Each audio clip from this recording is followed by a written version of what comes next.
Walang balak si Kaigo Ruiz La Forteza na magpakasal kanino man, kailanman. Para sa kanya, ang kasal ay kulungan at ang pag-ibig ay sagabal sa kanyang kalayaan. Kaya nang malaman niya sa isang dinner party ay papakilala ng babaeng itinakdang maging asawa niya, pinili niyang hindi sumipot.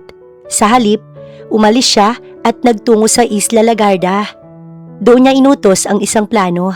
Ipakidnap ang kanyang future fiancé upang kausapin at tuluyang pigilan ng kasal na wala namang pag-ibig. Isang simpleng plano. O iyon ang kanyang akala. Ngunit ang dapat sana'y maayos na operasyon, nauwi sa isang malaking pagkakamali. Sa pagbukas ng sako, isang babaeng hindi niya kilala ang bumungad sa kanya. Hindi ang kanyang fiancé, isang inosenteng babae. Si Celestine Romero, isang simpleng waitress at breadwinner ng kanyang pamilya. Araw-araw ay puro trabaho ang inaatupag niya upang matulungan ang mga mahal sa buhay. Dahil sa sipag at tiyaga, nakapasok siya bilang empleyada ng pamilyang Almazan, isang kilala at mayamang angkan sa mundo ng negosyo. Ngunit sa gabing inutusan siyang balikan ng bag na naiwan sa isang restaurant, bigla na lamang huminto ang ilang sasakyan sa kanyang harapan at bago pa siya makasigaw, dinakip siya. Pagdating sa isang hindi pamilyar na lugar, isang binatang halatang naguguluhan at galitang bumungad kay Celestine, isang lalaking hindi rin inaasahan ng nangyari. Isang maling utos, isang maling babae at isang kwentong magsisimula sa pagkakamali. Ngunit paano kung ang babaeng hindi niya dapat dinampot ay ang siya palang babaeng itinadhana para sa kanya. Naputol ang pagmumura ng lalaki sa bigla at marahas na hatak ng lubid sa kamay ni Celestine. Aray, masakit po. Mabilis niyang reklamo kahit nakatakip pa rin ng sako ang buong ulo niya. Mainit, mabigat at amoy alikabok ang tela na parang galing pa sa bodega. Ramdam ni Celestine ang pawis na bumababa sa batok niya na halos sa kaba at init. Sa may bandang paa, narinig niya ang mahinang lagaslas ng alon at hampas ng hangin ng dagat. Boss, sigurado ko ito yun. Mariing boses ng isa pang lalaki. Siya mismo yung babaeng pinapasundan ninyo. Tumikhim si Kaigo habang pinagmamasdan ang babaeng nakasuot ng puting bestida. Nakaluhod sa harap nila at may sako sa ulo. Sigurado ka ba, Zach? Lumapit siya ng ilang hakbang, sapat para masuri ang kabuuan ng babae. Hindi tayo pwedeng magkamali. Oo, boss. Siya yung lumabas sa restaurant. Siya rin yung may hawak na bag. Napabuntong hininga si Kaigo. Sandali siyang napatingin sa dagat, tsaka muling ibinalik ang tingin sa babae. Take off the sock. Agad namang kumilos ang isa sa mga tauhan ni Kaigo. Hinila nito pataas ang makapal na sako. Napasinghap ang babae nang tamaan ng liwanag ang mukha nito. Napapikit ito sandali bago dahan-dahang nagmulat ng mata. At doon nagsimulang magbago ang ekspresyon ni Kaigo. Hindi ito ang babaeng ipinakita sa kanya sa litrato. Mas bata, mas simple ang ayos, walang kahit anong pamilyar sa features nito. What the hell? Mahina niyang sabi, pero sapat para marinig ng kanyang mga tauhan. Lumapit si Kaigo ng mas malapit at sinuri niya ang mukha ng babae. Parang umaasang malilang ang unang tingin niya. Ngunit napasigaw siya nang tuluyang mapagtanto ang kapalpakan niya. Sinabi ko nang hindi ako ang hinahanap ninyo. Mga tanga kayo, hindi kayo nakikinig. Sigaw ni Celestine nang agad na idilat ang mga mata na nanginginig sa galit. Boss, siya yung lumabas sa restaurant. Siya yung may hawak ng bag. I ask you to bring me the Amazon girl, not just anyone holding a bag. Akala namin, that's the problem. You assume. Napalunok si Celestine. Sir, hindi ko po alam kung ano yung sinasabi ninyo. Pinabalikan lang po sa akin yung bag. Waitress lang po ako at simpleng personal maid ni Atasha Almazan. Napatingin si Kaigo sa suot nito na puting bestida, simpleng tsinelas. Walang mamahaling gamit. Walang bakas ng pagiging anak mayaman. Napahinga siya ng matalim na para bang bigla siyang naubusan ng hininga. So you're telling me, you have nothing to do with the Almazans? Opo, empleyada lang po ako sa restaurant na pinupuntahan nila minsan. Napamura si Kaigo ng mahina at tumalikod sandali. Pinisil niya ang tulay ng ilong niya. Pilit kinokontrol ang inis. Boss, ano pong gagawin natin? Hindi agad sumagot si Kaigo. Ilang segundo siyang nakatitig sa dagat bago muling humarap. Everyone out, I need a minute. Nagkatinginan ang mga tauhan pero sumunod din. Naiwan silang dalawa sa dalampasigan. Tahimik ang paligid maliban sa alon. Tinitigan ni Celestine ang binatang nasa harap niya. Gwapo, maayos ang tindig at halatang sanay mag-utos. Sa paraan pa lang ng pananamit at pagdadala ng sarili, alam niyang hindi ito basta-bastang tao.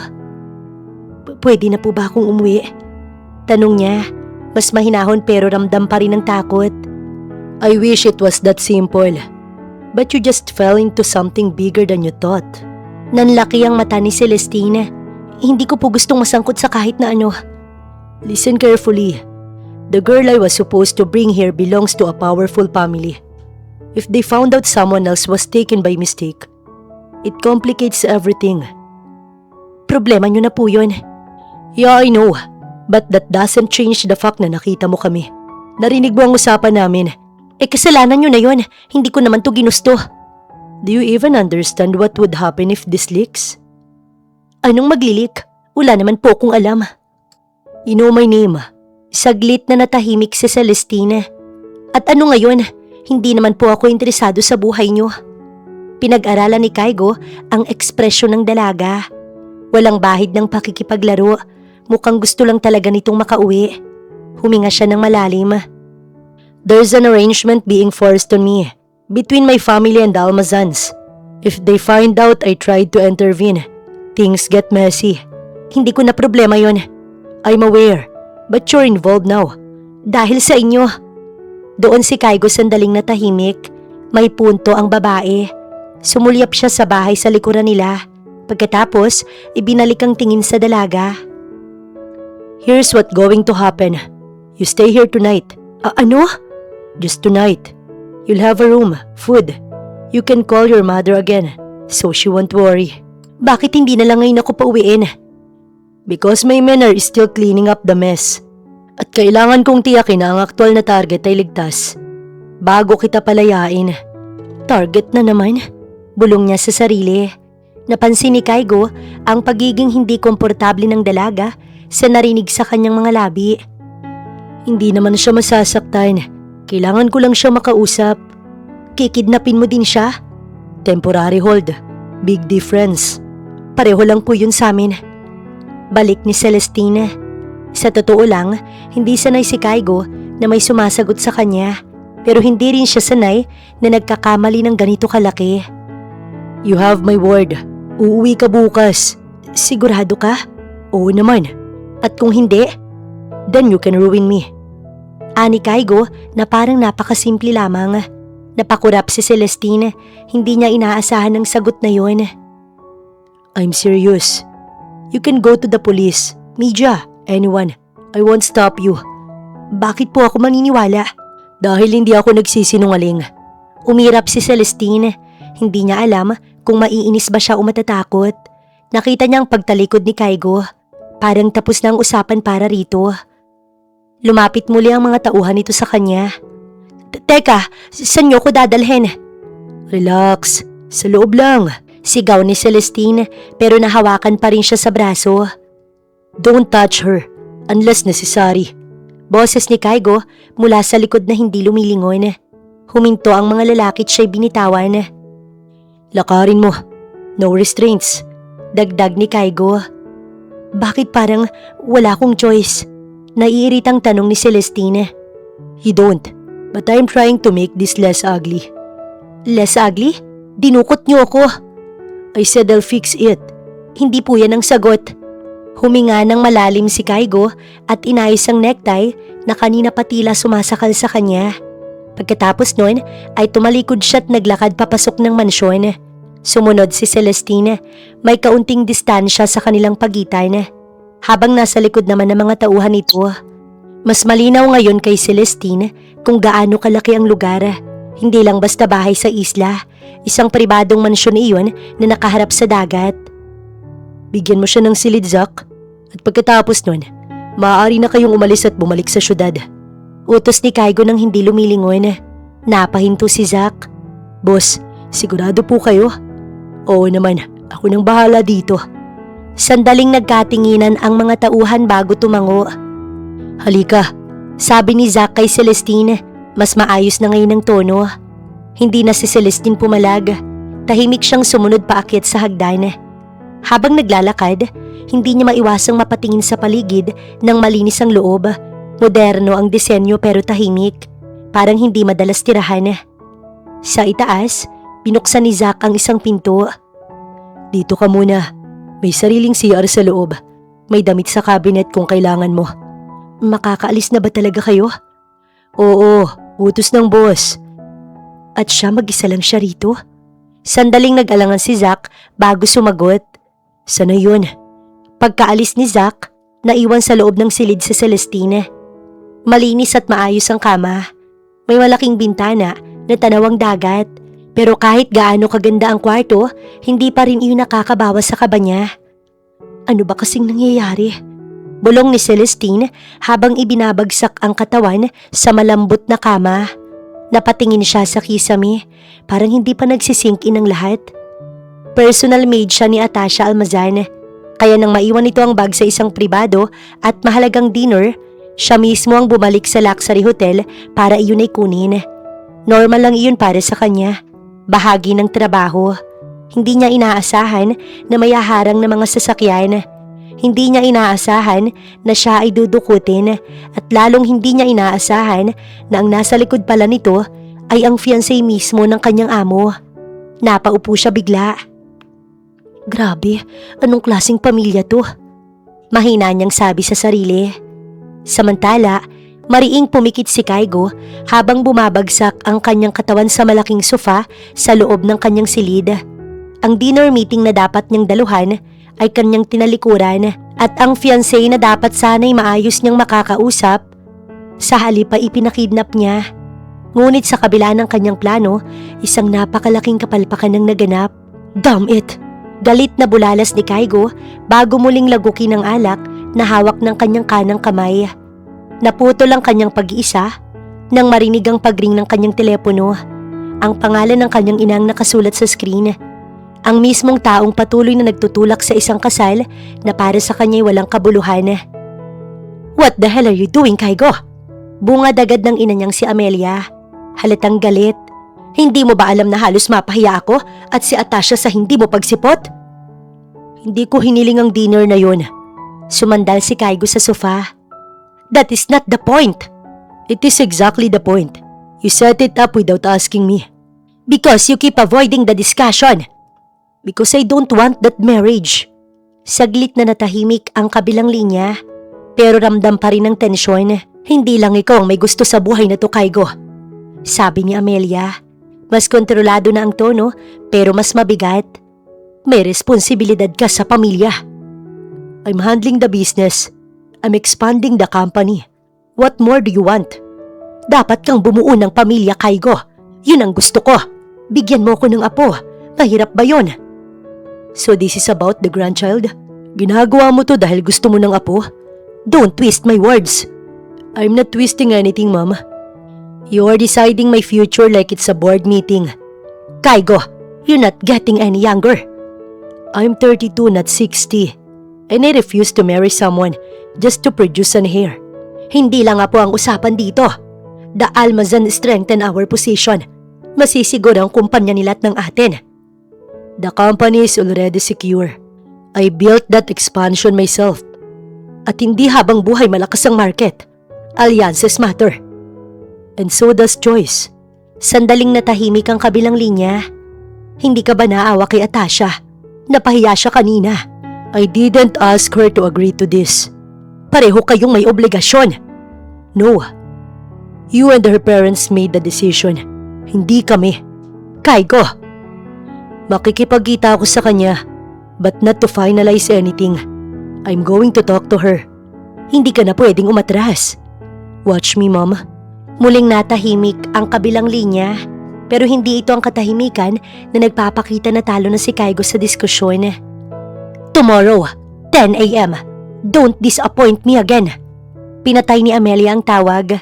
Ilang segundo siyang nakatingin sa screen bago ibinaba ang cellphone sa mesa. Unbelievable! Bulong niya pa sa sarili. Kinabukasan, maagang nagising si Celestine. Halos hindi siya nakatulog sa kakaisip kung ano nang mangyayari sa kanya. Dahan-dahan siyang sumilip sa malaking living room mula sa hagdan at hindi nga siya nagkamali. Nandoon si Kaigo, nakasuot ng light blue na polo long sleeve at itim na slacks. Inayos nito ang relo sa pulso, mukhang handa nang umalis. Maayos ang postura, kontrolado ang kilos na parang walang kaguluhang nangyari kagabi. Huminga ng malalim si Celestine at tuluyang bumaba. Aalis na tayo, sir? Hindi agad siya tiningnan ni Kaigo. Hindi, ako lang ang aalis. Parang may bumagsak sa sikmura ni Celestine at nabura lamang ang kanyang pag-asa. Ano? Akala ko ba bukas aalis na ako rito? Huminga ng malalim si Kaigo. Ramdam niyang lalo lang gumuguho ang lahat dahil sa presensya ng estrangherang hindi naman dapat nandito. Nangako ako pero hindi ko sinabing agad. Ano? Bakit kasi nadadamay ako sa kabaliwang yan? Kung hindi ka bumalik ng gabing yun, hindi sana nasira ang plano ko. Natigilan si Celestine, tsaka lalo pang nag-init ang kanyang ulo. So ako pa may kasalanan sa kapalpakan ng mga utusan mo? Hoy mister, alam mo bang may nanay at tatay akong pinapakain sa probinsya? May kapatid pa ako. Wala akong oras makipaglaro sa inyo at sa mga kabaliwan niyong mayayaman. Tahimik lang si Kaigo. Pero tumigas ang panga niya at tinitigan ng nakakairitang dalaga. Hinaan mo ang boses mo. Hindi! Ako ang dinukot. Ako ang hindi makauwi. Tapos ako pang may kasalanan. You were at the wrong place at the wrong time. Hindi ko choice yun. And it wasn't mine either. You think I wanted this mess? Kayo nga ang nagplano. Oo, inaamin ko nagkamali kami. But don't pretend you're the only one dealing with these consequences. Nababalo ka na, sigaw ni Celestine. Sa isang iglap, kinuwelyuhan niya si Kaigo. Nagulat si Kaigo sa ginawa ni Celestine. Hindi niya inaasahan na lalapit ito ng ganoon kabilis. Napaatras siya ng kalahating hakbang pero hindi niya inalis ang kamay ng dalaga kaagad. Nangako ka kagabi at dapat mong tuparin yon. Kapag nakawala ko, isusumbong kita sa mga pulis. Are you done? Malamig na tanong ni Kaigo.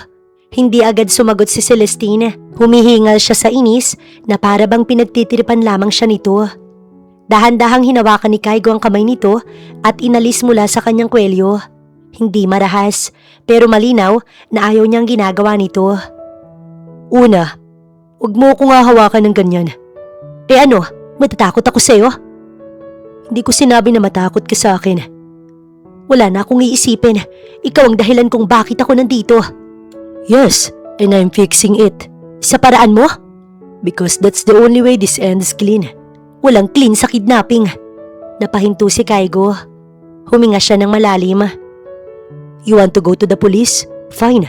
Sabihin mo sa kanila na dinukot ka. Hindi ko i-dedenay yun. Napatigil si Celestine. Pero maganda ako sa mga susunod.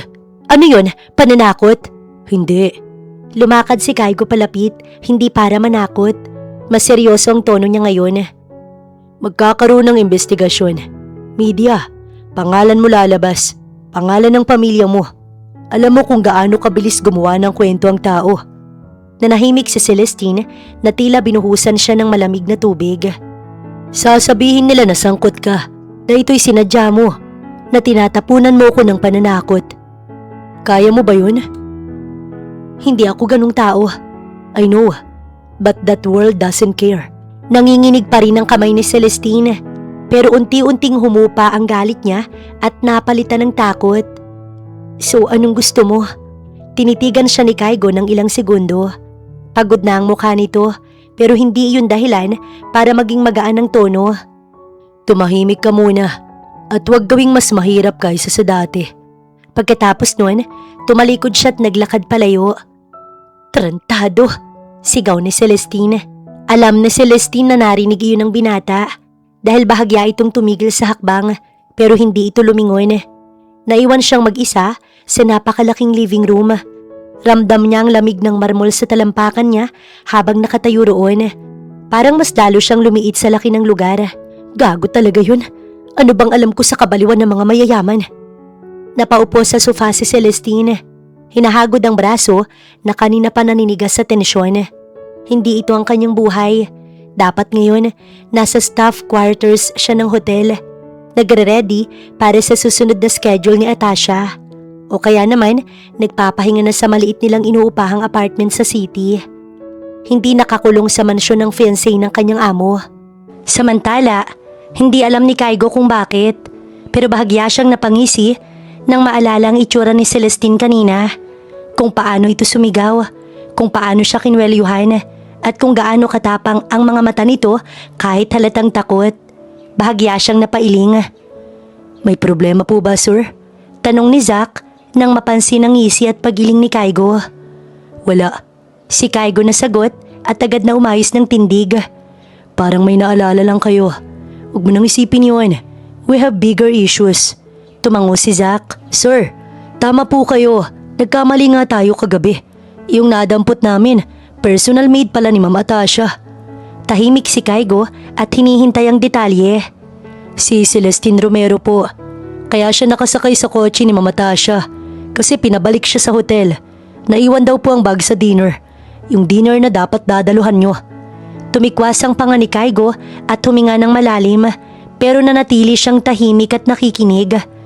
At dahil hindi kayo sumipot, umalis si Ma'am ng maaga. Naiwan ang bag. Si Celestine ang bumalik para kunin. So she was doing her job. Malamig na sabi ni Kaigo. Opo, sir. Ilang segundo ang lumipas bago muling nagsalita si Zack. Sir, wala pang alam si Mama Tasha kung nasaan ang maid niya. Ang alam po niya, umalis ito nang walang paalam. Na-report na raw po niya sa agency na tumakas ang staff niya. Hindi siya nag-report ng missing? Tanong ni Kaigo. Umiling si Zack. No sir, hindi po. Sa side nila, runaway maid lang ang issue. Tumahimik si Kaigo sandali. Mas mabuti yun at mas masama rin. Depende kung paano titingnan. At yung driver, si Mang Ador, nakausap na po namin. Alam niya na bumalik si Celestine sa hotel para kunin ang bag. Nakita rin daw po niyang may sumunod na sasakyan. And, malamig na tanong ni Kaigo. Pumayag po siyang manahimik, kapalit ng malaking halaga. Napatingin si Kaigo sa personal secretary niyang si Zack. You paid him already? Opo, sir. Make sure it's clean. Walang trail. Opo, sir. Nang lumapag ang chopper sa tuktok ng gusali ng kumpanya ni Kaigo, agad siyang tumayo at inayos ang sarili. Hindi lang niya pababa ang manggas ng polo. Inayos ang cufflinks at sinigurong maayos ang pagkakatali ng necktie. Sa labas, tahimik ang helipad pero sa loob ng isip niya ay hindi. Pagbukas ng pinto ng conference room sa executive floor, naroon na si Atasha Almazan. Maayos ito, nakaupo sa dulo ng mahabang mesa. Tuwid ang likod, parang walang nangyaring kakaiba kagabi. Hindi nito alam na tinangka siyang ipadukot. Hindi nito alam na ang maid niyang nadamay. Good morning, bati ni Atasha. Good morning, sagot naman ni Kaigo. Sandaling nagkatitigan ng dalawa. Interesting way to apologize. Hindi ka sumipot kagabi. I didn't come to apologize. Sagot ni Kaigo na tuyo ang tono. Bahagyang tumaas ang kilay ng dalaga. Then, why are we here? To talk without our parents, without a script. Finally, tumango si Atasha. Let's not pretend. This marriage isn't your idea. At hindi rin sa'yo. Diretsyong sagot ni Atasha. So why are we going along with it? Doon bahagyang nagbago ang ekspresyon ni Atasha. Because sometimes, it's easier to cooperate than to fight. Alam ko, kaya ako hindi sumipot kagabi. Did you plan something? Something? Don't insult me. You requested a private meeting before the dinner. Then you disappeared. Something was off. I just wanted to ask you directly. Do you want this? Si Atasha muli na gusto nang maging tuwid ang usapan. Want? Mahalaga pa ba yun? It does to me, Kaigo. Why? You're not exactly the romantic type. Dahil hindi ako magpapakasal sa isang taong ang pakiramdam, kinukulong ko. And if I said I don't want this? Tanong ni Kaigo. Bahagyang natahimik si Atasha. Hindi ito agad sumagot. Pinagmasdan muna niya si Kaigo. Parang sinusukat kung gaano ito kaseryoso. Paano kung sabihin kong gustong gusto kita? Kahibangan, you don't even know me. Confident. Tumaas ang kilay ni Atasha. Realistic. Atasha, we've met 5 times. All of them are supervised by our parents. Hindi kailangan ng mahabang panahon para magkagusto. That's an attraction. Hindi commitment, Atasha. Kaya mo ba akong pakasalan kung hindi kita mahal? Tanong ni Atasha. Hindi. Diretsahan at walang pag-aalinlangang sagot ni Kaigo. At kung mahal kita? Tanong muli ni Atasha. Still no. Because I don't. At hinto na natin to bago pa magbago ang isip mo. At may lumabas sa media na may relasyon ka sa isa mong personal guard. Habang pinipilit mo kong pakasalan. Nanigas ang ekspresyon ni Atasha. Excuse me? Narinig mo ako, Atasha. Saglit na tumahimik ang silid. Hindi inaasahan ni Atasha ang diretsahang banat na iyon ng binata. I won't let this turn into a scandal. If we're ending this, we end it clean. Dagdag ni Kaigo. Sinisiraan mo ba ako ngayon? I'm stating the facts. You've been seen with him more than once. I don't care about your personal life. Just don't drag me into it. Doon tumayo si Kaigo at inayos ang coat niya. We're done here. Tumalikod siya upang umalis. Ngunit bago siya tuluyang makalabas ng conference room. Bakit? May mahal ka bang iba? Kaya ayaw mong pumayag? Nanatiling nakatalikod si Kaigo. Ilang segundo siyang hindi nagsalita. Mahalaga pa ba yun? Oo, mahalaga. Kung titigil ako ngayon, gusto kong malaman kung ano talaga ang dahilan. Anong meron? Tanong muli ni Atasha. Doon bahagyang tumigas ang tindig ni Kaigo. Oo, at kasama ko siya. Sino? Sino ang babaeng yan? That's none of your business. At binabalaan kitang huwag kang makikialam sa personal kong buhay. Pagkasabi nun, tuluyan siyang lumabas ng silid at muling bumalik sa chopper upang bumalik sa isla. Samantala, hulihin nyo! Sigaw ng isa sa mga gwardya. Kumakaripas ng takbo si Celestine palabas ng teres. Hindi niya alam kung saan siya pupunta. Basta alam niyang hindi na siya maghihintay pa. Nang makita niyang dock sa likod ng mansyon, doon siya dumiretso. May 2 jet ski na nakatali sa gilid pero hindi siya marunong.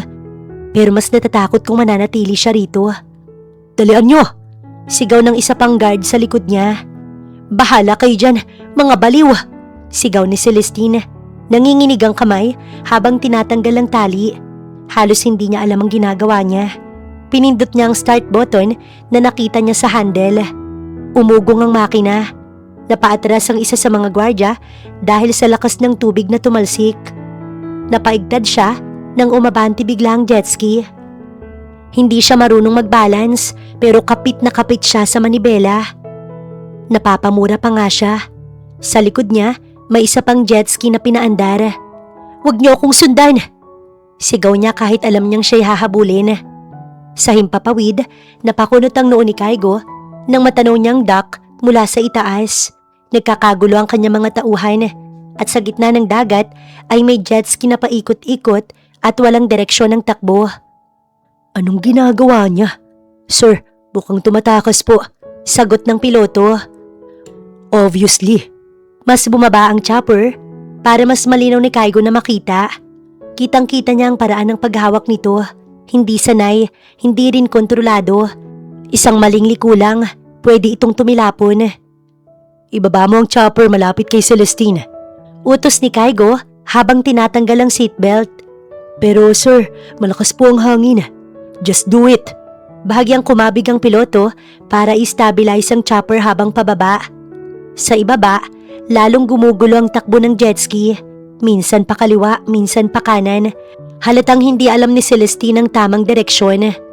Celestine! Sigaw ni Kaigo kahit alam niyang hindi siya nito maririnig. Isang malaking alon ang sumalubong sa jet ski. Dahilan ng napatalbog ito. At doon napaigtad si Celestine at muntik nang mabitiwan ng handle. Sir, hindi po tayo pwedeng bumaba ng masyado. Baka tumama tayo sa tubig. Sigaw ng piloto. Bring it lower. Mariing utos ni Kaigo. Halos nasa mababang altitude na ang chopper at ramdam na ang pag-alog nito. Sa ibaba, napalingon si Celestine sa ingay ng rotor sa itaas. "Hindi ako babalik!" Sigaw niya kahit walang nakakarinig. Pero sa sandaling yon, mali ang pagkiling ng jet ski. At doon bago tuluyang bumagsak si Celestine sa tubig ay nagtama ang kanilang paningin ni Kaigo. Ang binatang sinusumpa niyang kapag nakawala siya, isusumbong niya sa mga pulis. "Sir!" Sigaw ng piloto. Hindi na nag-isip si Kaigo. Tinanggal niya ang harness at tumalon. Tumama ang katawan niya sa malabig na tubig kasabay ng paglubog ni Celestine. Sa ibabaw, umikot ang jet ski na wala ng sakay. Hinanap niya agad ang puting tela ng damit sa ilalim ng tubig. Ilang segundo siyang sumisid ng mas malalim hanggang sa makita niya ang katawan ni Celestine na unti-unting lumulubog. Walang galaw. Mabilis na lumangoy pababa si Kaigo at hinawakan si Celestine sa braso at bewang. Tsaka hinila pa itaas. Mabigat ang katawan nito. Pag-ahon nila sa ibabaw, halos kapusin si Kaigo ng paghinga. "Rope!"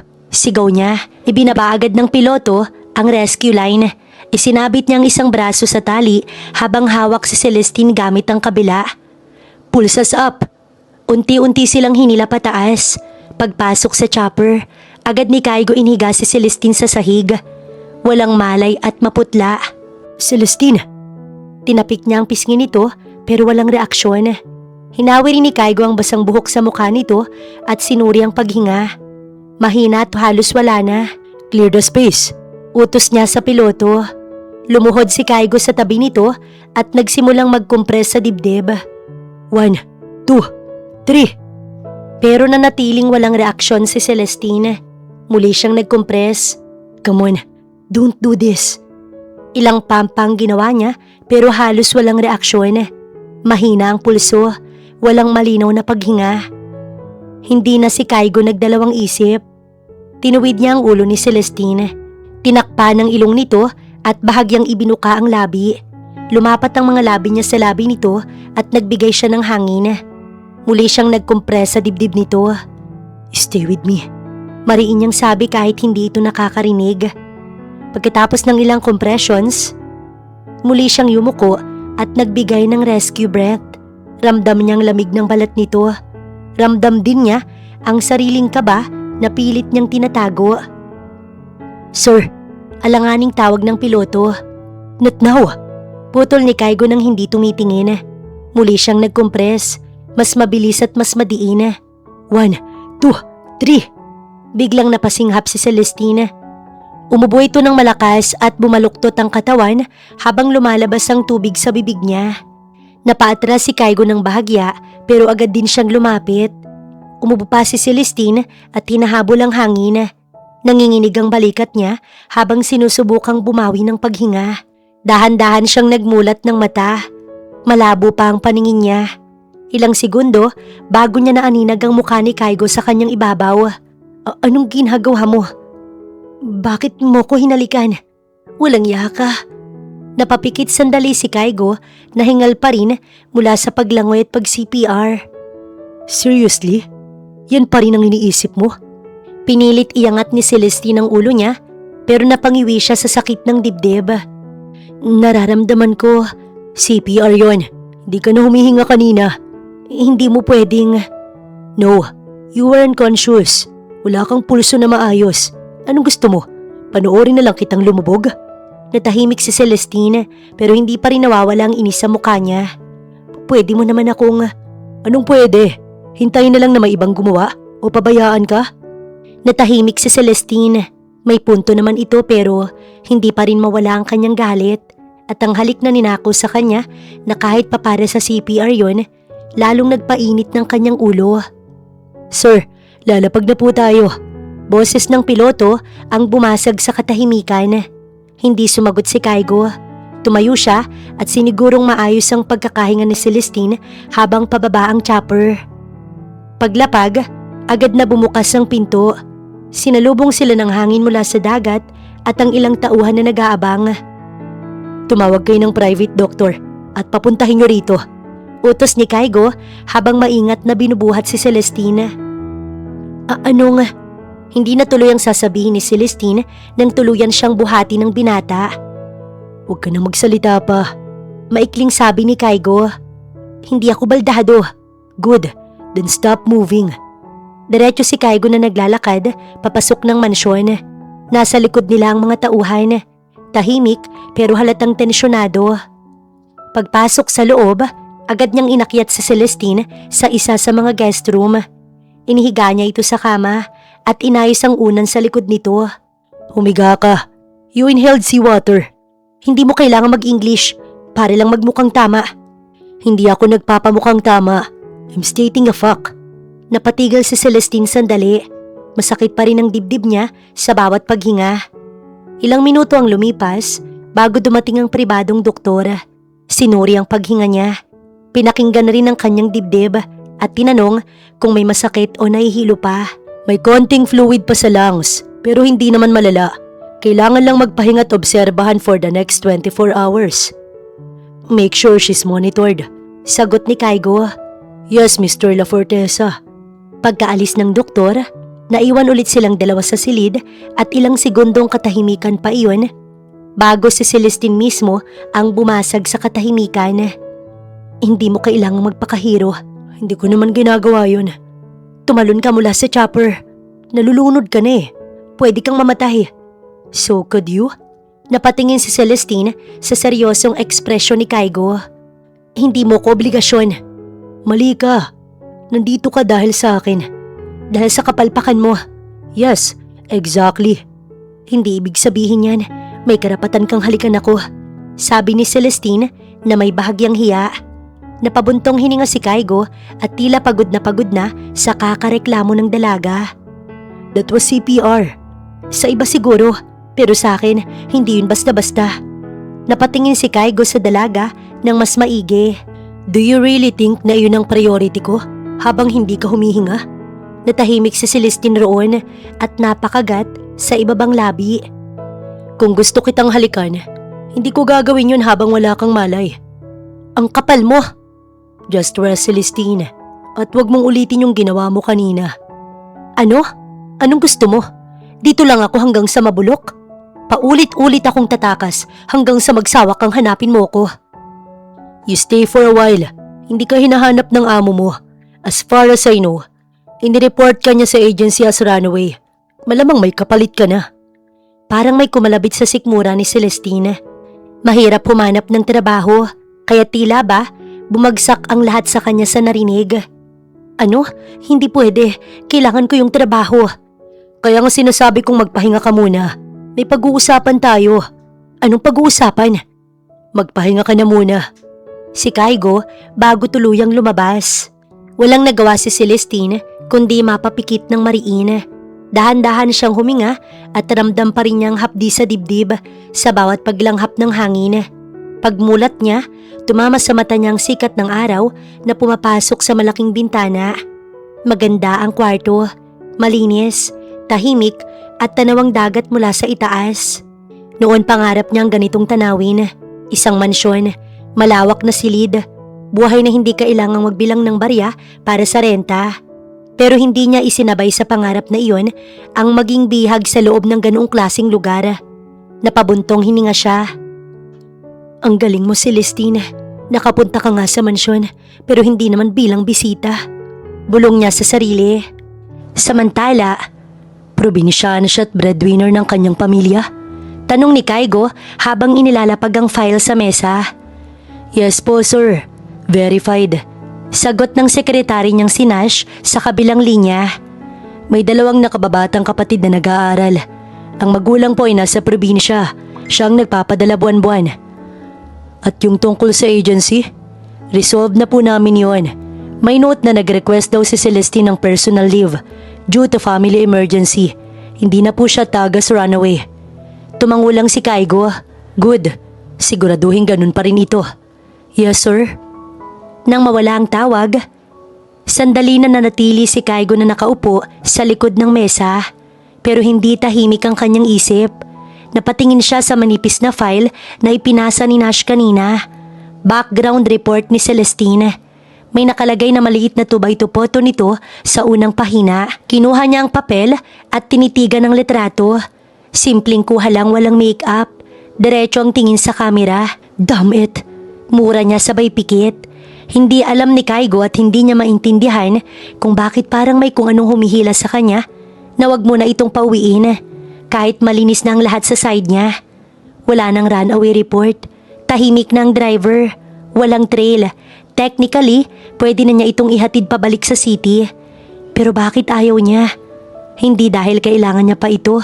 Hindi rin dahil may kulang pa sa plano. This is not part of the plan. Bulong niya sa sarili.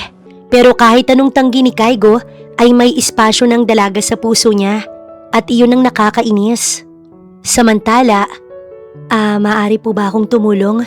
Mahinang dungaw ni Celestine sa kaldero kung saan halos kumalat sa buong kusina ang mabangong aroma ng nilulutong pagkain. Nako iha, baka magalit si Sir kapag nakita niyang tumutulong ka dito. Nag-aalalang sabi ng matandang serbedora na si Julie. Ha?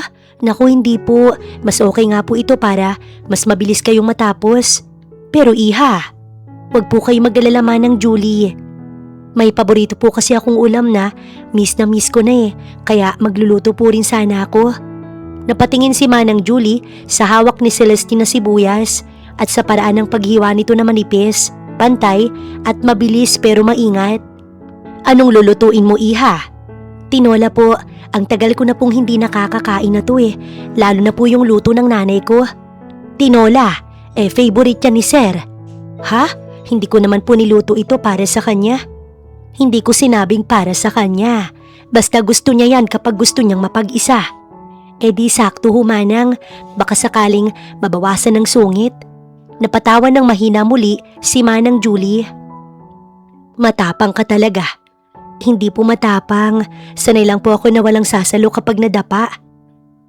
Mahal mo ang pamilya mo, ano? Opo naman, kaya hindi pwedeng mawalan po ako ng trabaho, Manang. Ngunit bago pa man makasagot ang matanda, napawi ang ngiti ni Celestine nang makita si Kaigo na nakasandal sa hamba ng kusina. Tahimik itong nakatayo roon, nakatiklop ang manggas ng polo hanggang siko. Seryoso ang titig na parang matagal na siyang pinagmamasdan. What are you doing here? Bahagyang napalunok si Celestine pero hindi siya umurong. Kumakain po ang mga tao sa bahay niyo, di ba? Nagluluto lang. Hindi ko tinatanong yan. Ang tinatanong ko, bakit ka nasa kusina? Bawal ba? Akala ko hindi ako preso. Tumikhim lamang si Kaigo tsaka lumapit sa stove kung saan nagluluto ang dalaga. Ngunit agad siyang natigilan nang maamoy ang pamilyar na samyo ng kanyang niluluto. Luya, dahon ng sili, manok na bagong pakulo. Did you cook this, Manang? Tanong niya nang hindi inaalis ang tingin sa kaldero. Ay hindi po sir, si Ma'am Celestine po ang nagluto. Doon dahan-dahang napatingin si Kaigo kay Celestine. Really? Bakit? Iniisip mo bang lalasunin kita? Ganun ba kababa ang tingin mo sa akin? Wala akong sinabing ganun. Pero yung tono mo, Celestine, kung may bala kang lasunin ako, hindi mo na kailangan ng tinola. Mas madaling paraan. Tss, hindi kita pinagluto. Para sa akin talaga yan. Bahagyang natahimik si Kaigo pero hindi niya napigilan ang isang mahinang tawa. Umangat ang sulok ng labi niya habang pinagmamasdan ng dalaga. Hindi niya alam kung bakit pero tila lalo itong gumaganda sa paningin niya sa tuwing nagtataray ito. Namumula ang pisngi at nanlilisik ang mga mata na nakatitig sa kanya. Let me taste it, sabi ni Kaigo tsaka kumuha ng kutsara upang sumalok ng sabaw. Hoy! Protesta na si Celestine pero huli na. Dahan-dahang tinikman ni Kaigo ang tinola. Tahimik ang kusina, pati si Manang Julie tila naghihintay ng hatol. Nang ibinaba ni Kaigo ang kutsara, bahagyang nagsalubong ang kilay nito na parang may inaalala. Ano, hindi masarap? Hindi agad sumagot si Kaigo. Ilang segundo muna siyang nakatitig sa sabaw bago muling itinaas ang tingin kay Celestine. It's good. Actually, it's very good. Talaga? Oo naman. I used to think Mom's cooking was better. Pero may mas masarap pa pala dun. Natahimik ang buong kusina na para bang may kung anong bumagal sa hangin. Hindi inaasahan ni Celestine ang ganoong klaseng papuri, lalo na't may halong personal na alaala. Baka gutom ka lang. Hindi. I know the difference. Dahan-dahan siyang lumapit sa counter, sapat para maramdaman ni Celestine ang presensya niya sa tabi. Hindi ka lang pala marunong magreklamo. Marunong ka rin palang mag-alaga at magluto. Hindi ako nag-aalaga sa inyo. Sanay lang ako mag-alaga sa pamilya ko, kaya't marunong ako lalo sa pagluluto. May bahagyang pagbabago sa ekspresyon ni Kaigo sa salitang pamilya. Lucky them. Sabi ni Kaigo na halos marinig lang ni Celestine. Napatingin si Celestine sa binata. Hindi na malamig ang mga mata nito. Hindi rin mayabang. May kung anong mas tahimik roon. Bakit? Wala bang nag-aalaga sa'yo? Saglit na natahimik si Kaigo. Mali ang tanong mo. Maraming nag-aalaga sa akin. Pero ibang may nagluluto dahil kailangan. At ibang may nagluluto dahil gusto. Tapos ka nang magluto. After that, kailangan nating mag-usap. At doon, bago pa makaamban ng panibagong salita si Celestine, tumalikod na si Kaigo at naglakad palabas ng kusina nang hindi na si Celestine tiningnan ng matagal. Dahil kung magtatagal pa ang tingin niya roon, pakiramdam niya, tuluyan na siyang mahuhulog sa isang balon na hindi niya maintindihan kung gaano kalalim at kung paano siya babagsak. Tahimik na nakatingin si Celestine sa likod nito hanggang sa tuluyang mawala sa paningin niya. In love siguro si Sir. Nakangiting sabi ni Manang Julie habang inaayos sa mga plato. Po? Anong sabi niyo, Manang? Sabi ko, tingin ko in love na siya sa paraan ng pagtitig niya sa'yo kanina. Ha? Naku, Manang, hindi po no. Baka iniisip lang niya kung paano ko itatapon pabalik sa city. Naku, Iha. Matagal ko nang kilala si Sir. Hindi ganyan tumingin ng isang lalaking walang pakialam. Manang naman po. At saka ngayon lang ulit siya natawa ng ganoon. Talaga po? Tumango si Manang Julie. Simula nang mamatay ang ama niya, naging seryoso na yung batang yan. Laging trabaho, laging kontrolado. Ngayon lang ulit ako nakakita ng ganoong tingin. Bahagyang bumagal ang paghalo ni Celestine sa sabaw. Hindi niya alam ang buong kwento ni Kaigo. Hindi rin niya gustong makialam. Pero may kung anong sumisiksik sa dibdib niya sa narinig. Hindi naman po siguro, baka naguguluhan lang siya. O baka ikaw ang gumugulo sa kanya. Ngiti ni Manang Julie. At katulad matapos ang mga ginagawa ni Celestine, ay nagtungo siya sa silid ni Kaigo at doon nagharap silang muli. Pagpasok niya, nakita niya si Kaigo na nakatayo sa may bintana. Nakatalikod, nakatanaw sa dagat. Nakalagay ang isang kamay sa bulsa ng slacks, ang isa nakasandal sa gilid ng mesa. Tahimik ang silid at doon ito dahan-dahang lumingon at muling nagtagpo ang kanilang mga mata. Hindi alam ni Celestine kung anong nagbago, pero tila mas mabigat ang titig nito ngayon. Hindi na yun simpleng inis o pangungutya. Mas mabagal, mas matagal, mas personal. Ano, tititigan mo lang ba ako? Bahagyang gumalaw ang panga ni Kaigo, parang pinipigilan ng sarili.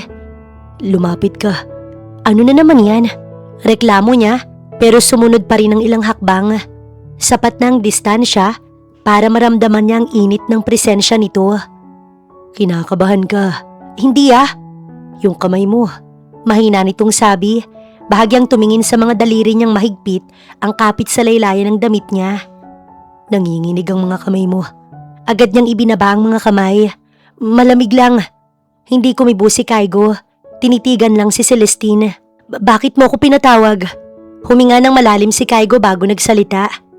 Tomorrow, lalabas ang balita. Anong balita? Nakinan sila ang engagement ko kay Atasha.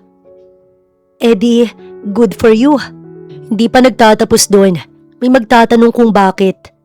Sabihin mong ayaw mo. It's not that simple. Anong gusto mong gawin? Hindi agad sumagot si Kaigo. Sa halip, lumapit pa siya ng kaunti. I need a reason.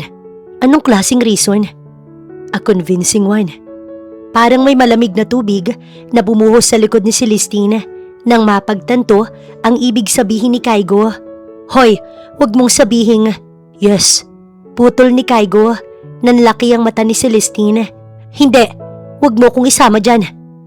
Makinig ka muna. Hindi ko kailangang makinig. Pagkatapos nito, Tila ba napuno ng galit si Celestine at bago pa makapagsalita si Kaigo, mabilis na siyang kumilos. Sinunggaban niya ang kwelyo ng binata at sa isang iglap, pareho silang napabagsak sa kama. Nasa ibabaw si Celestine habang si Kaigo na may napailalim. Halatang nagulat sa biglaang pangyayari. Nasisiraan ka na ba ng ulo? Baliw talaga kayong mayayaman. Sino ka para paglaruan ng nararamdaman ko? Bitawan mo ko. Mababa pero kalmadong sabi ni Kaigo. Hindi. Akala mo ba madali lang to? Isasama mo ko sa pangalan mo, sa iskandalo mo, sa buhay mo. Tapos kapag tapos ka na parang wala lang. Celestine, look at me. Wala akong balak makinig. Look at me. Hindi alam ni Celestine kung bakit, pero napilitan siyang tumingin. Walang pangungutya sa mata ni Kaigo. Wala ring laro. Calm down. Anong calm down? Sabi kong kumalma ka. Sa isang mabilis na galaw, hinawakan ni Kaigo ang dalawang pulso ni Celestine at marahang iniangat ang katawan niya upang magbago ang kanilang posisyon. Anong ginagawa mo? Bitiwan mo ako! Inis na sikmat ni Celestine. Stop moving. Hindi kita sasaktan. Tss, sinungaling ka. Celestine, tingnan mo ko. Ayoko! Tingnan mo ko. Hindi kita nilalaro at lalong hindi ko pinaglalaroan ang nararamdaman mo. Anong alam mo sa nararamdaman ko? Ngunit bago pa makapagsalita si Kaigo, halos sabay na napahinto ang kanilang paghinga ni Celestine nang bumukas ang pinto. Parang humiwalay ang kanilang mga kaluluwa sa katawan sa tindi ng gulat nang makita nila ang ina ni Kaigo na nakatayo sa may pintuan. Bakas ang pagkabigla sa mukha nito. Oh my God, Kaigo! Mabilis na bumitaw si Kaigo at umatras sa tabi ni Celestine. Why are you here, Mom? Matabang na tanong ni Kaigo. Si Celestine naman, napaupo ng tuwid, nagmamadaling inayos ang buhok at damit niya. Hindi po ito. Naningkit ang mga mata ni Amelia. Hindi ito ano? I can explain, sabi ni Kaigo. Oh, I'm sure you can. You disappear from the dinner.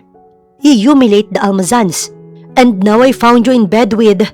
Naputol ang salita nito habang sinusuri si Celestine mula ulo hanggang paa. Sino siya? Napakurap si Celestine at agad siyang nagsalita. Ma'am, hindi po. She's with me. Putol ni Kaigo. Nanlaki ang mata ni Celestine nang magkatitigan muli sila ng binata. Ngunit nanatiling seryoso ang ekspresyon ni Kaigo bago ibinalik ang tingin sa sariling ina. Kaigo! Babala ni Amelia. Bumibigat ang tono. She's my girlfriend and my future wife. Malinaw at walang pag-aalinlangang sabi ni Kaigo. Ano? Sabay na bulalas ni na Amelia at Celestine. Magkaibang dahilan, parehong gulat. Lumapit si Kaigo kay Celestine at doon kinuha ang kamay nito at pinagsiklop iyon sa kamay niya. Stop talking. Mahina, ngunit madiin niyang bulong sa dalaga nang hindi gumagalaw ang labi. Nanigas ang mukha ni Amelia. Have you completely lost your mind? You humiliate the Almazans and now you parade a girlfriend. Ako ang nagdesisyon, hindi sila, hindi kayo. Sagot ni Kaigo. Kaigo La Forteza, do you even understand what you're saying? Yes, perfectly, Mom. Napalingon si Amelia kay Celestine. Sinusuri siyang mabuti. Mula sa simpleng damit, sa bahagyang magulong buhok, hanggang sa kamay na mahigpit ang kapit sa kamay ng anak niya. And you expect me to believe this? Malamig nitong tanong. Nanuyo ang lalamunan ni Celestine. Sumabay ka. Yun ang malinaw na mensahe sa mariing kapit ni Kaigo sa kanyang kamay. Mama, hindi ko po ginusto ang masangkot sa kahit anong iskandalo. Pero hindi po ako laruan. Bahagyang kumunot ang noo ni Amelia. Matagal na po kaming nag-uusap. Dagdag ni Celestine kahit ramdam niya ang sariling tibok ng puso sa tenga. Hindi lang po alam ng iba. Muntik siyang mabulunan sa sariling kasinungalingan. Sa gilid ng mata niya, nakita niyang bahagyang pag-angat ng sulok ng labi ni Kaigo. Isang mabilis at halos hindi mapansing reaksyon. So this is why you throw away a strategic alliance for love. Hindi agad sumagot si Kaigo. Sa halip, mas hinigpitan niyang hawak sa kamay ni Celestine at bahagya itong hinila palapit sa kanya. Yes, Mom, for love. Diretso niyang sabi. Parang may kumalabog sa dibdib ni Celestine. Nanlaki ang mata niya sa salitang yun, ngunit tila ba humahapdi rin ang puso niya dahil sa huli Isa iyong kasinungalingan na mahirap paniwalaan at umasa. Oo, aaminin niya na kapag napapatitig siya kay Kaigo, may kumikislot sa kanyang puso. Kapag hawak siya nito, parang nasa pagitan siya ng kasinungalingan at pagnanais na sana'y totoo lamang ang lahat. You're making a mistake. You think feelings are enough to hold an empire? Maybe not, but they're enough for me. Sagot ni Kaigo sa kanyang ina. Saglit na nagkatitigan ng mag-ina. Isang tahimik na digmaan ng prinsipyo at kapangyarihan. Pagkaraan ng ilang segundo, huminga ng malalim si Amelia. This isn't over. If this is a game, Kaigo, you will regret it. It's not a game. Bahagyang napatingin si Amelia kay Celestine. Be careful.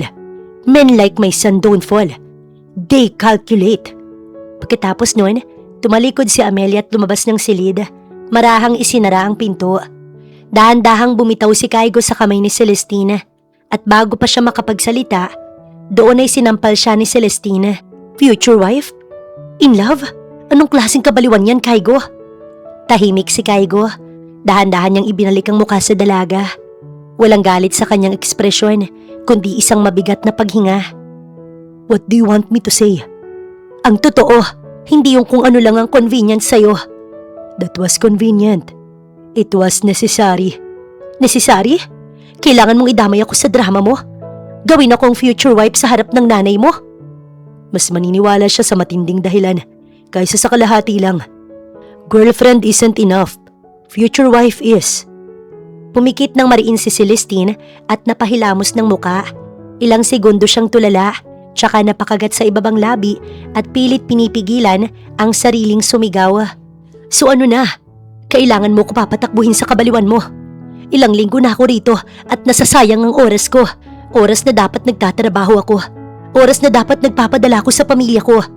Hindi yung nagpapanggap na future wife ng isang lalaking hindi ko naman. Hindi mo naman ano. Hindi ko naman pinili. Hindi nasasayang ang oras mo. Inayos ko ang agency mo.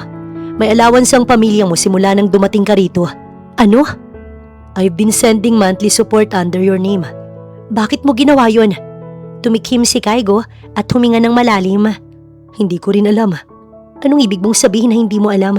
Hindi naman basta-basta nagpapadala ng pera ang tao nang hindi alam ang dahilan. Tahimik ng sandali si Kaigo. Tinitigan niya ang dalaga na parang sinusukat kung hanggang saan ito kayang marinig ang totoo. Maniniwala ka ba kapag sinabi ko ang dahilan? Depende kung gaano ka kaseryoso. I'm serious. Dan sabihin mo, I'm in love. Parang nabingi si Celestine sa pagkakataong yun. Hindi siya agad nakagalaw. Huwag kang magbiro. Hindi ako nagbibiro. Kaigo, huwag mo kong gawing tanga. Hindi kita ginagawang tanga. Then ano to? Isa na namang strategy? Umiling si Kaigo. Wala nang dating kalkulado at kontroladong tono. Kung strategy lang to, hindi ako aamin ng ganito. Aalis na ako. Babalik ako sa lugar namin at huwag mo na akong guguluhin pa. Hindi niya na hinintay ang sagot ni Kaigo at mabilis siyang tumalikod at lumabas ng silid. Celestine, tawag ni Kaigo pero hindi lumingon si Celestine. Mabilis ang hakbang niya pababa ng hagdan. Halos madapa sa pagmamadali. Ramdam niyang init sa mata at ang bigat sa dibdib na hindi niya maipaliwanag. Parang sabay-sabay na bumalik sa isip niya ang bawat salitang binitiwan ng ginang kanina. Oo, tama yun. Ang tulad ni Kaigo, hindi basta nahuhulog, hindi basta umiibig. Kung may emosyon man, sigurado siyang may dahilan, may plano, may kapalit. Pagdating niya sa foyer, nasalubong siya ng isa sa mga tauhan. Ma'am, nakaredy na po ang chopper. Hindi na si Celestine nagtanong kung sino ang nag-utos dahil alam niya. Lumabas siya ng mansyon nang hindi lumilingon. Ang hangin mula sa dagat ay tumatama sa mukha niya. Pero hindi nito natanggal ang hapdi sa kanyang dibdib. Diretso siyang sumakay sa chopper. Mahigpit ang kapit sa maliit niyang bag. Sa itaas ng teres, nakatayo si Kaigo. Tahimik lang siyang nakatayo habang unti-unting umaangat ang chopper. Habang umiikot ang rotor at hinahalo ang hangin sa paligid habang papalayo ang babaeng hindi niya inaasahang magiging mahalaga. Hindi niya alam kung kailan nagsimulang sumikip ang kanyang dibdib. Sir, hahabulin po ba natin? Mahinang tawag ni Zack sa likod niya. Hindi agad sumagot si Kaigo. Napako lang ang tingin niya sa chopper na unti-unting lumiliit sa kalangitan. No, sa wakas ay sagot niya. Hindi niya hahabulin dahil kung hahabulin niya ito, aaminin niya lang na hindi niya kayang pakawalan si Celestine. Sa loob ng chopper, tahimik si Celestine. Nakatitig siya sa malawak na dagat sa ibaba. Pilit pinipigil ang luha. Hindi siya umiiyak dahil nasaktan siya sa salitang love. Hindi rin dahil sa galit. Umiiyak siya dahil sa posibilidad na baka nga totoo yun. At mas natatakot siya roon kaysa sa anumang plano ni Kaigo. Paglapag sa probinsya, hindi na nag-atubili si Celestine. Dumiretso siya sa bahay nila. Pagbukas niya ng pinto, sinalubong siya ng amoy ng lumang kahoy at simpleng buhay na kanyang nakasanayan. Ito ang mundo niya. Hindi mansyon, hindi chopper. Hindi mga pamilyang nag-uusap tungkol sa alliance. Huminga siya ng malalim. Hindi ako para roon. Bulong niya sa sarili. Anak, ate. Pero sa kabilang dako ng lungsod, ilang araw ang lumipas, sa loob ng glass-walled office ng La Forteza Holdings, nakatayo si Kaigo sa harap ng floor-to-ceiling window. Nasa ibaba ang syudad na kaya niyang kontrolin. Mga kumpanyang kaya niyang galawin at mga tao na kaya niyang paikutin. Pero hindi ang babaeng kalalayo lamang. Sa mesa niya, nakapatong ang engagement contract ng La Forteza at Almazan. Sa ibabaw noon, ang folder na may pangalan ni Celestine Romero. Hindi niya ito binuksan. Sa halip, kinuha niya ang telepono. Zach, yes sir. Cancel all meetings today and tomorrow. Sir, may press conference po. I said cancel it. Sandaling katahimikan sa kabilang linya. Opo sir.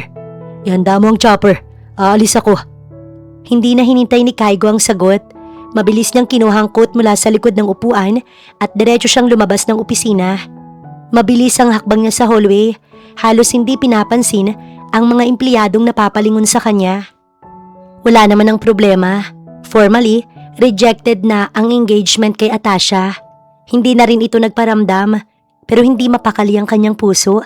Hindi dahil sa negosyo, hindi dahil sa pamilya, kundi dahil sa pagkawala ng dalagang hindi niya planong mahalin.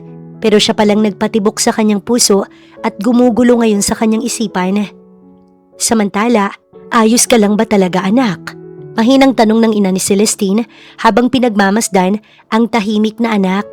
Ngumiti si Celestine pero hindi umabot sa mata niya. Oo naman po, Nay. Hindi niya kayang sabihin ng totoo. Hindi niya kayang ipaliwanag kung bakit parang may kulang kahit bumalik na siya sa dati niyang mundo. Pwede po ba akong magpunta muna sa dalampasigan ngayon? Mag-iisa ka? Opo, Nay, sandali lang. Hindi na siya pinigilan. Naglakad si Celestine patungo sa paborito niyang lugar, ang dalampasigan kung saan siya madalas mag-isip kapag magulo ang mundo. Tahimik ang paligid, tanging alon at hangin ang maririnig. Umupo siya sa buhangin at niyakap ang tuhod. Hindi ako para sa ganun. Pero bakit mas masakit ang paglayo kaysa sa pananatili? Bakit parang may iniwan siyang hindi niya kayang pangalanan? Sa malayo, narinig niya ang pamilyar na ugong ng rotor. Napakunot ang noo niya. May chopper dito? Bulong ni Celestine. Hindi ito resort town. Bihira ang ganitong ingay. Unti-unti, lumakas ang hangin sa paligid. Umikot ang buhangin. Ang mga dahon ng nyog ay nagkaluskos. Dahan-dahan siyang tumayo. At doon sa di kalayuan, bumaba ang isang chopper sa bakanting bahagi ng baybayin. Hindi niya kailangang hulaan kung sino ang bumaba mula roon. Nakatayo si Kaigo, hawak ang coat na hinahampas ng hangin. Diretso ang tingin sa kanya. At sa unang pagkakataon, hindi ito mukhang CEO. Mukha itong lalaking hindi mapakali. Nagtagpo ang kanilang mga mata sa gitna ng maalon at hangin. At bakit ka nandito? Hindi agad sumagot si Kaigo. Lumapit siya hanggang sa ilang hakbang na lamang ang kanilang pagitan. Dahil umalis ka, sinabi ko na sa'yo. I know what you said. But I didn't finish. Nanlaki ang mata ni Celestine. Ano pa bang kailangan mong sabihin? Huminga ng malalim si Kaigo. At doon, pinagmasdan niya ang babaeng alam niyang ito na ang una't huli niyang mamahalin. Hindi ako sanay humabol. Hindi ako sanay magmakaawa. Hindi mo kailangang, pero ngayon, wala akong pakialam kung mukha itong kahinaan. Tahimik ang dalampasigan, tanging alon ng saksi, kasabay nun ang pagkabog ng puso ni Celestine. Hindi ko kayang hayaan kang umalis ng ganito. Hindi dahil sa plano, hindi dahil sa pangalan ko. Kung hindi dahil doon, dahil saan? Mahinang tanong ni Celestine. Tumitig si Kaigo sa mga mata ni Celestine. Doon kita ang takot, ngunit may kakaibang kislap. Dahil ayoko magising isang araw na alam kong hinayaan kitang mawala ng hindi man lang sinubukan. Hindi mo kailangang subukan. Hindi ako parte ng mundo mo. Hindi mo rin ako parte ng mundo mo. Pero nandito ako. Doon ay isang hakbang pang inilapit ni Kaigo. Hindi ako marunong sa ganito. Hindi ako marunong manuyo. Hindi ako marunong magpaliwanag ng nararamdaman ko nang hindi parang negosyo ang lahat. Bahagyang napawang ang labi ni Celestine. Pero alam ko ang pakiramdam kapag may mali. At mali ang hayaan kang umalis ng ganito. Paano kung mali rin to? Paano kung nadadala ka lang ng sitwasyon? Then let's find out. Hindi ganun kadali, Kaigo. Wala namang madaling bahagi sa'yo simula nang makilala kita. Hindi ako sanay sa ganito. Mahal kita. Hindi ko rin alam kung kailan nagsimula. Nanlabo ang mga mata ni Celestine pero nanatili siyang tahimik. Siguro nang kinwelyuhan mo ko o noong muntik ka nang malunod at doon ko na-realize na hindi ko kayang makita kang mawala. O noong unang beses mo kong sinagot ng diretso sa mata. Tuloy ni Kaigo. Mabait lang talaga ako. Pilit na sagot ni Celestine pero nanginginig ang boses. Hindi, matapang ka. Hindi ako perfect. Galit ako madalas, matigas ang ulo. Hindi ako marunong sa mundo mo. Hindi ko kailangan ng perfect. Kailangan ko ng totoo. Mahal kita. Hindi dahil convenient ka. Hindi dahil kailangan kita sa plano. Kundi dahil kapag wala ka, pakiramdam ko may mali. At paano kung sabihin ko sa'yo na mahal din kita pero… Hindi na natuloy ang sasabihin ni Celestine. Unti-unting bumaba ang tingin niya nang makita si Kaigo na may inilabas na maliit na pulang kahon. Sa isang maingat na galaw, binuksan iyon ng binata at bumungad ang isang napakagandang singsing na kumikislap sa ilalim ng ilaw. Saglit na tila, tumigil ang mundo para kay Celestine. Hindi ko ito dala para i-pressure ka at hindi ito bahagi ng plano. Ano to? Back up kung sakaling kailangan nating patunayan sa mundo na seryoso ko. Kaigo, masyado kang mabilis. I know, pero pakiramdam ko hindi ko kayang hindi maging mabilis dahil masyado kitang mahal. At doon, tila nabasag ang lahat ng pader na pilit itinayo ni Celestine sa kanyang puso. Ang takot, ang pagdududa, ang boses na paulit-ulit nagsasabing hindi siya dapat umasa. Hindi siya nagsalita. Sa halip, siya mismo ang lumapit. Bahagya siyang yumuko at hinawakan ng kwelyo ng polo ni Kaigo. Hindi para hilahin sa galit tulad ng dati, kundi para lapitan. At hinalikan niya ito. Hindi marahas, hindi desperadang babae, kundi sigurado na. Sigurado na si Kaigo ang lalaking paglalaanan niya ng buhay. Sagisag na tinatanggap niya ang lahat para sa binata. Saglit na natigilan si Kaigo pero agad din siyang tumugon. Maingat siya na parang ayaw sirain ng sandali. Paghiwalay nila, nanatiling magkalapit ang kanilang mga noo. Masyado rin kitang mahal para tanggihan. Mahina, ngunit malinaw na sabi ni Celestine. Sandaling napangiti si Kaigo. Hindi ang mayabang ng ngiti niya, kundi ang isang bihirang ngiting halos parang bata. Say that again. Napailing si Celestine pero ngumiti rin. Huwag ka nang magpa-cute. Hindi ako nagpapa-cute. Nagko-confirm lang. Dahan-dahang iminulat ni Celestine ang mata at tumingin sa binata. Hindi magiging madali to. Wala namang naging madali sa atin. May pamilya ka, may mundo ka, may mga taong hindi ako tatanggapin, Kaigo. Then we face them, na magkasama tayong dalawa. Tahimik ang dagat sa likod nila, pero ang hangin tila mas magaan na ngayon. Unti-unting inabot ni Kaigo ang pulang kahon. Hindi pa ngayon, sabi ni Celestine. Agad na nahalata ang galaw niya. Hindi pa. Ngumiti si Kaigo. Isinara niya ang kahon at ibinalik sa bulsa. Pero darating tayo roon. At kapag dumating tayo roon, gusto ko hindi dahil kailangan, hindi dahil may patunayan, kundi dahil sigurado tayo, Kaigo. Deal. Magkahawak kamay silang nakatayo sa dalampasigan. At sa unang pagkakataon, hindi fake engagement ang nasa pagitan nila, kundi isang tunay na simula. At kahit pareho silang may takot, pareho rin silang may piniling mas malakas iyon ay ang pagmamahal. Hihintayin kita kung kailan ka magiging handa. Bulong ni Kaigo at muling dinampian ng halik ang labi ni Celestine.